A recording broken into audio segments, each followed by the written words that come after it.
Episode 199. Let's talk about drying. Does your owner know why their dog needs to be dried? Why do groomers want to dry the dog? And then what kind of drying can we do? What kind of tools and techniques do we have? And let's also discuss, are dogs really afraid of drying? So this week is all about drying. This is the Creating Great Grooming Dog Show. And I'm Christina Meyer-Smith. I'm a master groomer behavior specialist, a certified professional dog trainer, a certified behavior consultant for canines, a certified professional groomer, a fear-free certified professional. I'm an educator at the Whole Pet Grooming Academy and the owner of Happy Critters in Nashua, New Hampshire. And this, my friends and colleagues, is the show where we talk about teaching dogs to be good for grooming and other types of care. Let's start off with some really basic stuff. Groomers, I think sometimes we assume that the rest of the world knows what we do. But here is a really important piece that I think that we forget to tell owners. Owners don't understand why we need to dry their dog at all. So if he's worried about something, why would you need to dry him? So what I tell my owners and what I'm telling you, any owners who happen to be here or non-groomers, I'll add that too. If you are not a groomer, you might not totally understand why we need to dry a dog. Dog hair cutting is different than human hair cutting. When we get our hair cut, it is usually done wet. When dogs get their hair cut, it's usually done dry. Trimming when they're wet doesn't look right. That's not the way it's usually done. It won't look correct. So we are usually doing the haircut after the dog is dry. And we'll talk a little bit more about that if we do some trimming before the bath. But no matter what, to get a perfectly groomed dog, if we're doing our art, making it pretty, to do a perfectly groomed dog, we really do need to have that dog's hair dry. And our last final touches are always going to be kind of trimming stuff. So we trim dry hair, partly because, like I said, it's a better finish, but we also have to think about all of our tools. So we're going to talk a little bit more about that. There are other ways to get grooming done.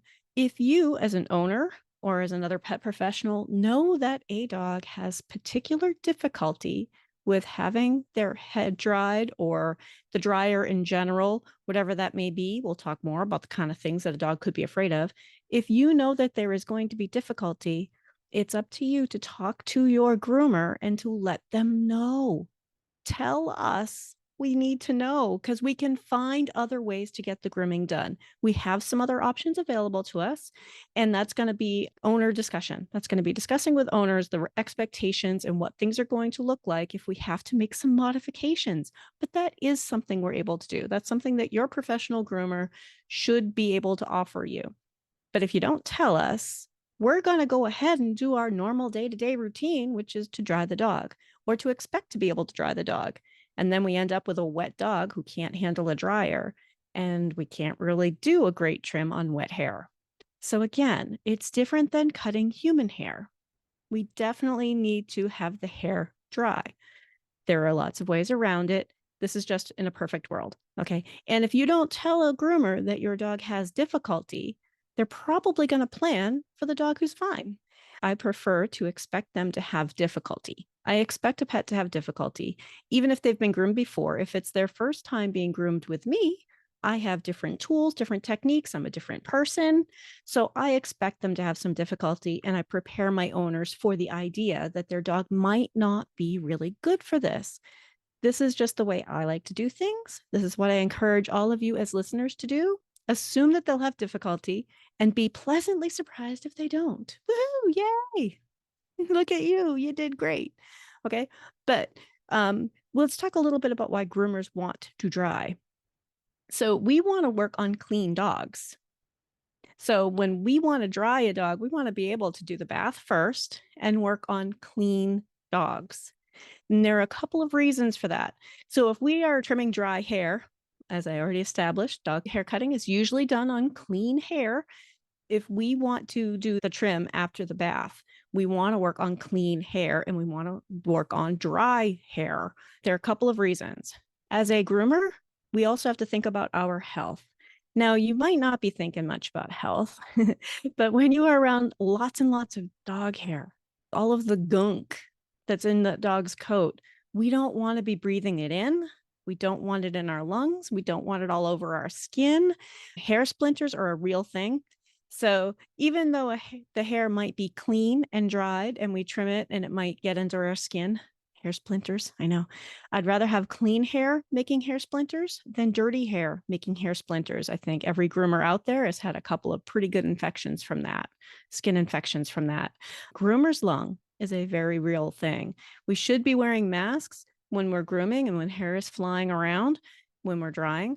But if we're not wearing a mask, or even if we are, I'd rather it be clean hair flying around than dirty hair flying around. Okay, so for our own groomer health, we want clean hair. We want to work on clean hair. Sinus infections. I've had a couple of really good sinus infections from working on dogs who were not clean. Some of these things are choices that I have made because I work with dogs that have difficulty for grooming. So I am more likely to make some exceptions and to work on some dirty coats, but that is less than ideal.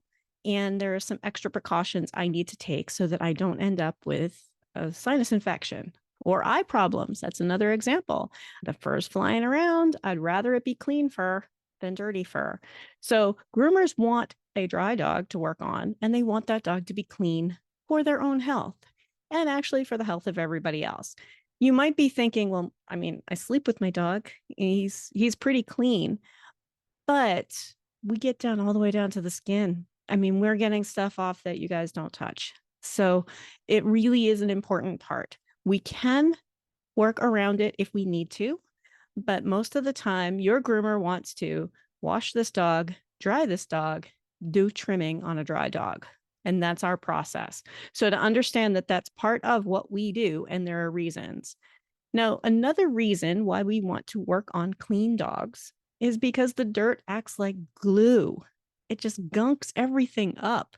The brushing time to brush out mats, so much easier for most of us if that dog is now clean and has conditioner. There are lots of things that we do in the bath to help release some of those mats and some of those tangles, but all of that dirt acts like glue. So it creates more work time, harder work time, and less healthy work time for those of us who are groomers.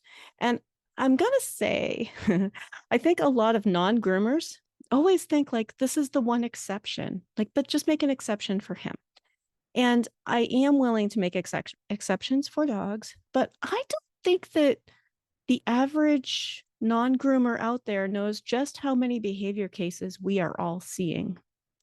Because when I ask groomers, how often do you see behavior cases? These groomers are telling me, I ask them like every week, every day. Most of the time they laugh and say multiple times a day. So you may be thinking like, well, can't he be the exception? And maybe he can, but we do need to understand that there's a process, and we want to work toward that perfect world process where we can get this dog clean and work on a clean, dry coat. And we'll talk more about some of the ways we can do that. But there's a reason why groomers do that.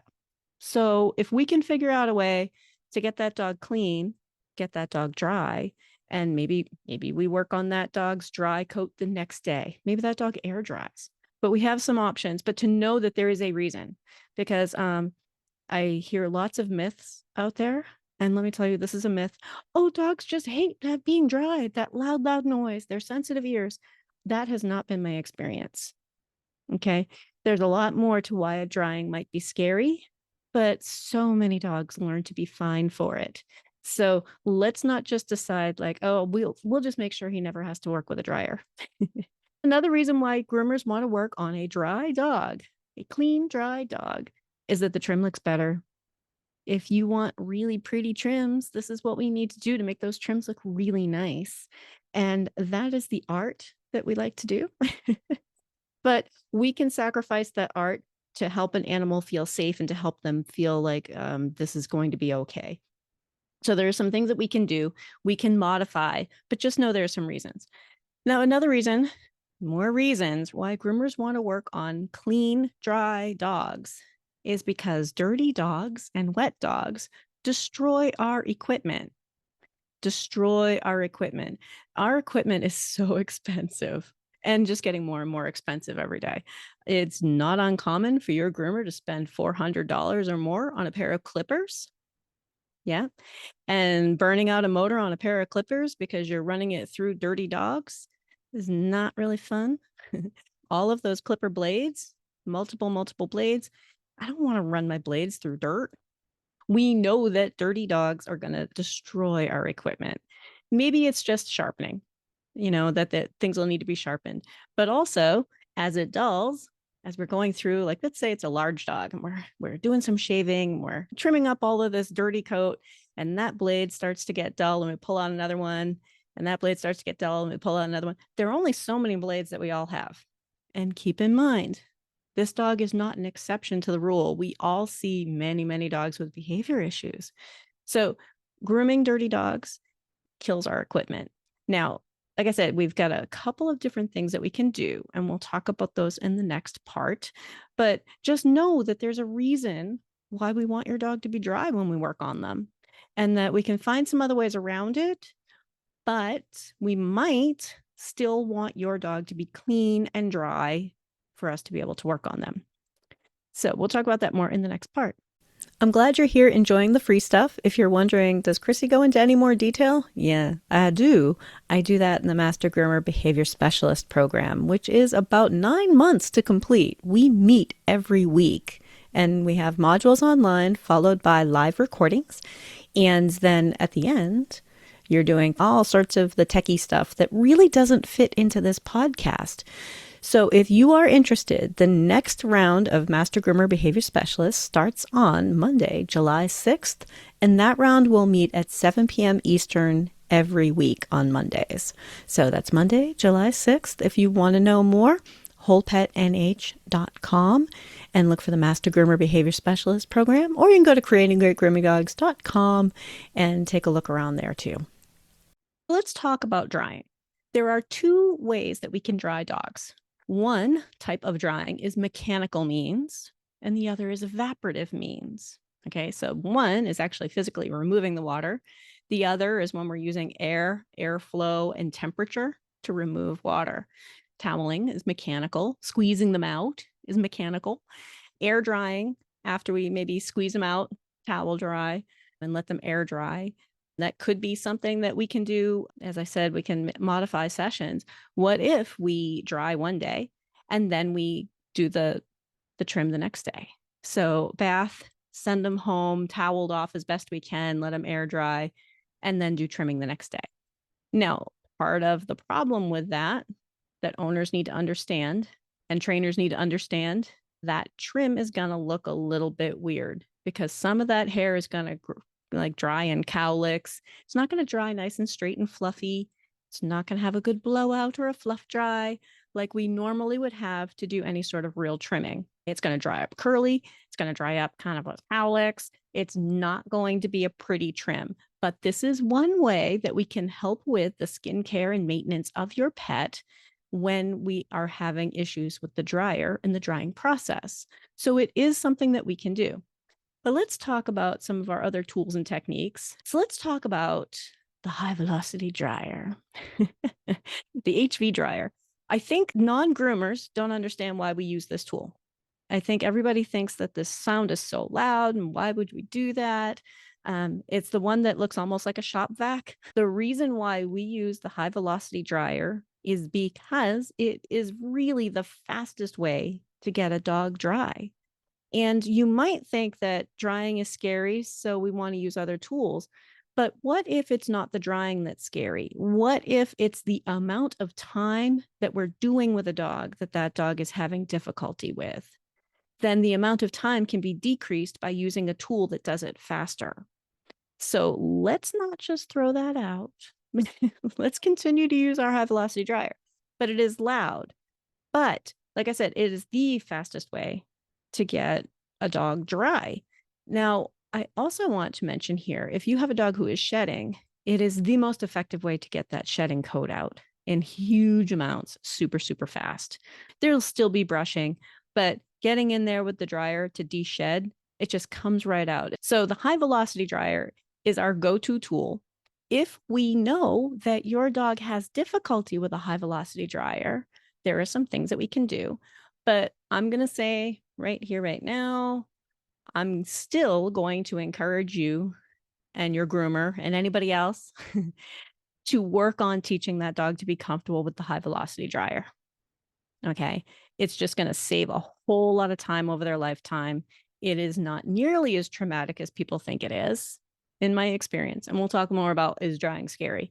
But the high velocity dryer is an excellent tool. So, groomers, when we talk about the high velocity dryer, there are a couple of things that I see groomers doing that are inefficient or perhaps not really great for the dog who is afraid of drying. And first off, that flat nozzle, the flat nozzle is a water peeler. It is designed to shove water off of the coat. It's like a squeegee or a snow plow, just shoving the snow off to the side. It is a way to mechanically take water off of the coat. That flat nozzle is all about getting them to the point where nothing is dripping. No dripping water. If they shake, nothing is coming off. That's what your flat nozzle is for, the water peeler. It is designed to go flat up against their skin and just shove that water toward the floor, toward the drain. I find often people are just like swishy, swishy, swishy, and all over the place. Use that, do a process, start at the top, shove water downward. There's no point in drying feet if everything above a foot is wet. So starting at the top someplace, if a dog is uncomfortable with the dryer, I usually start off turning the dryer on away from the dog, usually pointing at the floor, bring it up close to maybe a leg, back leg, or a hip, and see how they handle the sound of the dryer, the feel of the dryer, before I bring it over to where I would start. And then when I actually start drying, I like to start someplace up around their neck, maybe a little bit pointing down their ear. I do want to remind everybody, high velocity dryers can injure pets. Yeah, lots of our tools can injure pets. We've talked about that a lot on this show. But I do want you to remember that a high velocity dryer, where a dog is shaking and maybe gets the high velocity dryer pointed into their ear, could injure them. Pointed toward an eye could injure them. Pointing into their nose or even sideways, because I think we think about noses being forward. The sideways, that little slit, that nair is that little slit on the side. We don't want the high velocity dryer pointing in that either. So if a dog is shaking around a lot and moving around a lot, you might not be able to use the high velocity dryer on their head very effectively or safely. But we want to work toward that because a high velocity dryer is going to save a lot of time. So the high velocity dryer, we'd start off with that water peeler. That's mechanical means. Shove all that water off. Shove it all off. Get that dog to the point where if they shake, there's no water coming off. And then switch nozzles. I am not a big fan of the cone nozzle, and that's the one, the condenser nozzle. I think that we already have these super high-powered dryers, and then we condense that down, and we can really injure dogs with these. Okay. And really, if you think about the human hair dryers, those diffusers, once you get all of that water, as much of that dripping water off, now you are trying to evaporate. You can remove that nozzle and put a different nozzle on that's wide, believe it or not, a wide nozzle. Or I actually usually just take my flat nozzle off of my dryer and just put the end right up against their skin. Right up against their skin and let it fluff out and hold it there. Here's the tricky part. Hold it there in a little area until that area is dry. I see way too many groomers going swishy, swishy, swishy, swishy, like 12 inches back and forth, back and forth, back and forth, and back and forth. And that is not a very effective way to dry dogs. So after we've done the flat nozzle, the water peeler, taken off as much water as we can, go in with something wider and let it evaporate. And that's where you're going to have a much better finish and your dog is going to be dry faster. Okay. So that was a little bit about the high velocity dryer.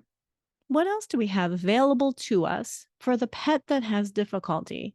We also have cage drying.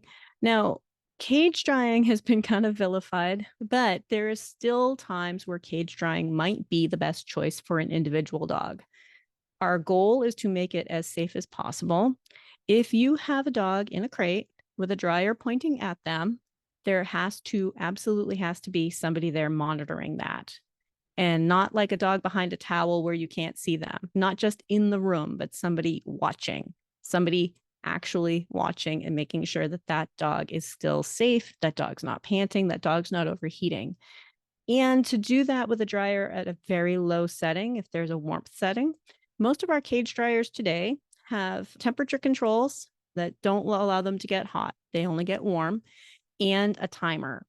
But we still need to monitor that dog. But that could be something that a dog who is having difficulty with the dryer might find more comfortable. Or it could be putting them in a crate with a whole bunch of towels and letting them just air dry with no dryer on them. That could be something that we do, something that we offer a customer whose dog is still learning, who still has difficulty with the drying process.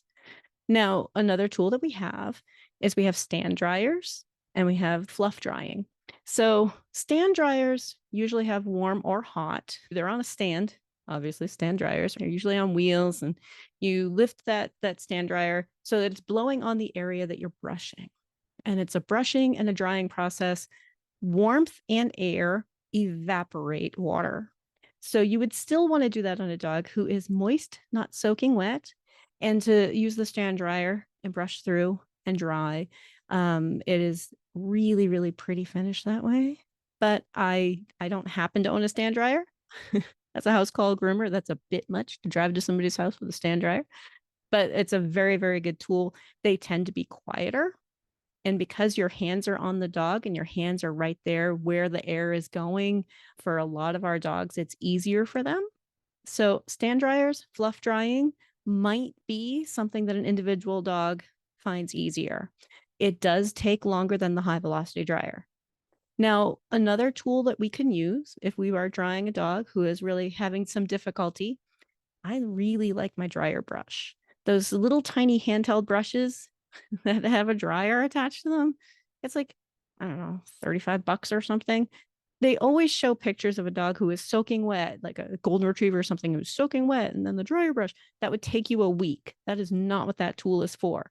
But if we have a dog who is just nervous about some little areas, we can use a dryer brush. Often they will let me use a dryer brush around their face so that I can get that fluff dried look and maybe get a pretty trim.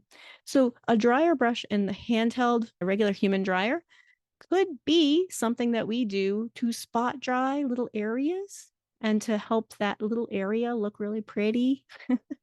Everybody wants like their doodle's head to at least like even.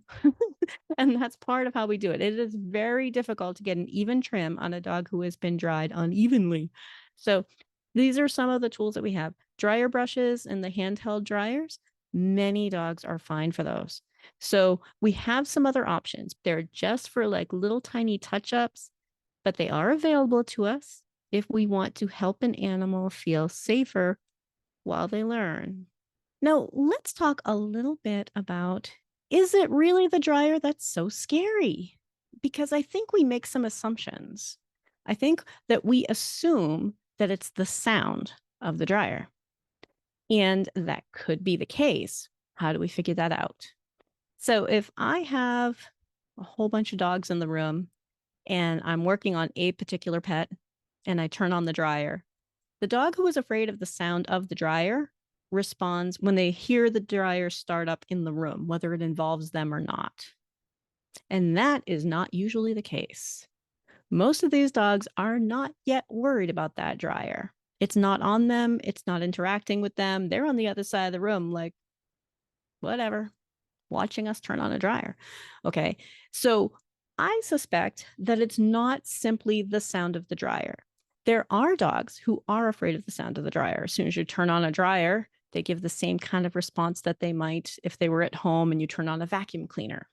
And believe it or not, I've had plenty of dogs that the owners thought because they're afraid of the vacuum cleaner would be terrified of the dryer. But these things sound different. So not usually the actual sound of turning on the dryer, unless you are startling them and turning on the dryer with the nozzle facing their face or facing their body. Turn it on facing the floor. Assess if that dog is worried about when you turn the dryer on. Even if maybe you only groom one dog at a time, like I do. I don't have a room full of dogs most of the time, but I've certainly over the decades I've been grooming, been in a room full of dogs while I turned on the dryer. but I'm at their house. So if I don't know how they're going to be for a dryer, I turn it on facing the floor. I can turn it on low, put it up higher, see what they look like. Then when I point it at their dog, I'm going to bring it toward the tub. Think about the sound and the echo quality of being in the tub. So groomers, you're going to have to visualize this, but put your hands like up next to your head and talk, and you're going to hear that it sounds really, really different. Okay. The sound bouncing around inside the tub is going to be very different than maybe that same sound bouncing around in a room. So some of our dogs have difficulty with the dryer, the high velocity dryer, when they're in the tub, but maybe not on the table. Something to think about. Does the dog respond when we turn on the dryer and it's facing them in the tub? Does the dog respond when we turn on the dryer and it's pointed at the dog? Does the dog respond to a particular area, which is really common once we start getting near a neck or near a head? And also, assuming it's because we're near their neck or near their head, when really it's the dryer hitting the grooming loop. Once it hits that grooming loop, it starts hitting something else and it makes a different sound. These are some things to play around with, groomers. I want you to play around with, what is this dog actually responding to? What are all of the things? Because sometimes it could be the sound of the dryer turning on. And if it is, well, we should expect that they're going to have some difficulty. Sometimes it's in the tub with the dryer turning on. Sometimes it's the area that we're working on. Just think about that we can help these pets be less afraid if we are willing to kind of meet them halfway.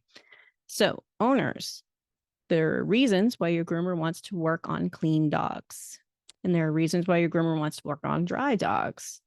And if we as groomers say, all right, well, if your dog really cannot handle the drying process, let's do a bath. Let's try to get him as dry as best we can. Maybe that's towel drying as best we can and sending him home and doing his haircut tomorrow before he gets a really good chance to get it all dirty again. Hopefully it's not raining. But think about, we're going to try to adjust this, but also continue to work on helping this pet be comfortable with the dryer.